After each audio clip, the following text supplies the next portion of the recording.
Welcome, everybody. I'm glad to have you here. Today, we're reviewing the Stephanie McMahon workout. Psych! We're actually reviewing Night of the Demons 2 from 1994.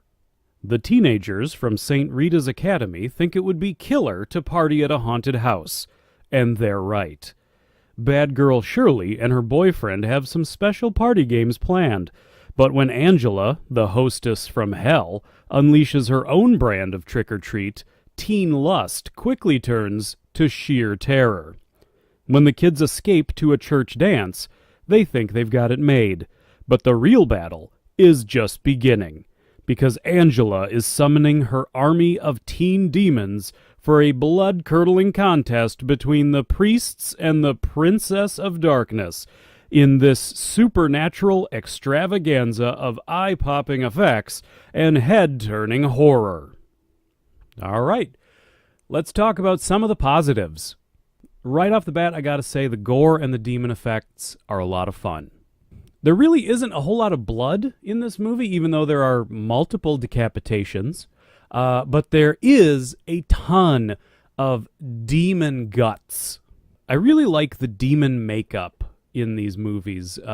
Angela, I think her base, she's the main demon. This demon. I think her base demon form is a little generic, but she does have an evolution of sort of demon forms throughout the movie, and her final form being a legitimately gross centaur, snake, lizard demon thing is pretty wild. And I do have to give it up for the most creative effect in the whole movie when one of the characters is about to show off her boobs, and the dude gets in close, she shows off her boobs, and the boobs turn into hands like this, and they grab the guy. It is something that you will never unsee. And another big thing that I like about this movie is it's a sequel done right, in my opinion, especially when it's been several years down the road. I think this was made, 8 years after the original, 6-8 years, something like that. And it doesn't directly tie to the original movie a whole lot. It actually treats the first movie more like an urban legend. And your new crop of kids heard about this story of what happened in Hull House to the kids of the first movie. And I like that. It would be very easy to say that the surviving characters from the first movie, there's some reason that they have to go back to the house. You know, you could try to make a sequel that way. This movie, I think, approaches it in the right way.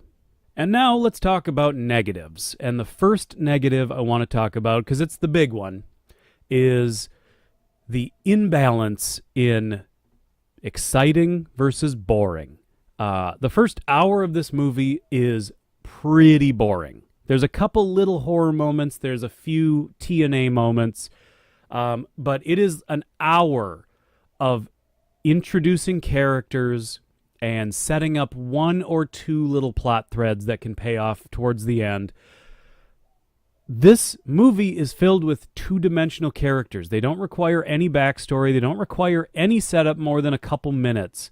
You should have been able to get through all of your characters in 10-15 minutes, set up your couple little plot threads, and get to the good stuff a lot faster. The last half hour of this movie is so good, but it is just this giant slog to get to that last half hour. And another big negative for me, and this is kind of a weird specific thing, but all the actors, when they're in demon form, have these big fake demon teeth in their mouths. And you cannot understand what they're saying.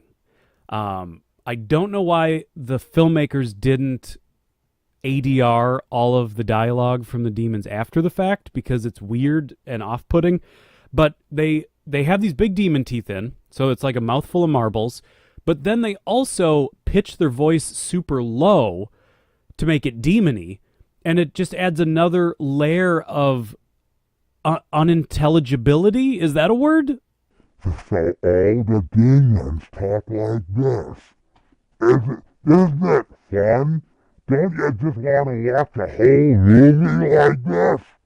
So as far as a final grade goes, I have to say, that first boring hour is probably like a C minus, but that last hour is so good. It's like a B plus, A minus. Like that last half hour is just everything I want it to be. So I think I will split the difference, and I think I will be probably a little more charitable than I ought to be and give it a B minus. And I think that is it for today. Thank you, everybody, so much, as always, for stopping by and hanging out and talking movies. I try not to waste your time too much with constant calls to action for subscribing and liking and hitting the bell and all the rigmarole. But occasionally I do need to bring it up, so just real quick, if you made it this far and you haven't subscribed, please do think about hitting that button. It does help the channel a lot. It lets YouTube know that you like being here on this channel and that, maybe other people would like to be here too. So, until next time, I will catch all you cool cats on the flip side.